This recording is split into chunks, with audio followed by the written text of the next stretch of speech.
2021 में एक बेटे ने रोते हुए हॉस्पिटल बेड पे घायल पड़ी अपनी मां की हथेली पे एक वादा लिखा कि मां, मैं बहुत मेहनत करूंगा और डीएसपी बनकर ही घर लौटूंगा। और कमाल देखिए, उस बेटे ने ये वादा पूरा करके दिखाया। दरअसल ज्ञानेंद्र के पिता डीएसपी बनना चाहते थे, ये उनका सपना था और इस सपने के लिए वो 5 बार Madhya Pradesh public service commission के मेंस तक पहुंचे, लेकिन शायद भाग्य को ये मंजूर नहीं था।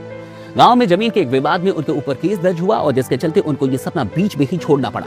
अब इस सपने को पूरा करने की जिम्मेदारी आती है जैनेंद्र के ऊपर, लेकिन जैनेंद्र का ये सफर आसान नहीं होने वाला था। 2019 के अक्टूबर में उनके घर के ऊपर एक हमला होता है, घर को जला दिया जाता है, उन लोगों के साथ मारपीट होती है, फर्जी एफआईआर दर्ज किया जाता है और तीनों ही लोगों को, जैनेंद्र, उनके पिता और उनके भाई को जेल भेज दिया जाता है। जब जैनेंद्र जेल से बाहर निकलते हैं तो सिर्फ 5 दिनों के बाद ही एक पैदल यात्रा पे निकल जाते हैं। सिर्फ 2 जोड़े कपड़े, बिना किसी पैसों के, किसी से मांग के खाते हैं, फुटपाथ पे सोते हैं और कश्मीर तक पहुंच जाते हैं। लेकिन फिर लॉकडाउन आता है और उनको वापस लौटना पड़ता है।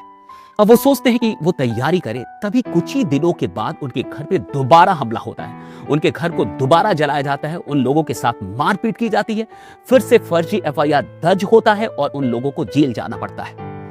इस बार लंबा जेल में रहना पड़ता है और 2021 के जनवरी में जैनेंद्र बाहर निकलते हैं। अभी भी उनके घर के लोग, यानी उनके पिता और उनके भाई, अभी भी जेल में थे।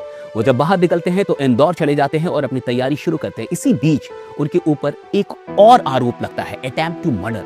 भाग्य बनाइए कि सीसीटीवी की रिकॉर्डिंग थी, जिससे ये साबित हो पाया कि वो घटना स्थल पे नहीं थे और वो किसी तरीके से बच पाते हैं। जब उनके घर के लोग बाहर निकलते हैं तो जून 2021 में उन लोगों का एक्सीडेंट करा दिया जाता है और इस एक्सीडेंट में उनकी मां और उनके भाई बुरी तरीके से घायल हो जाते हैं।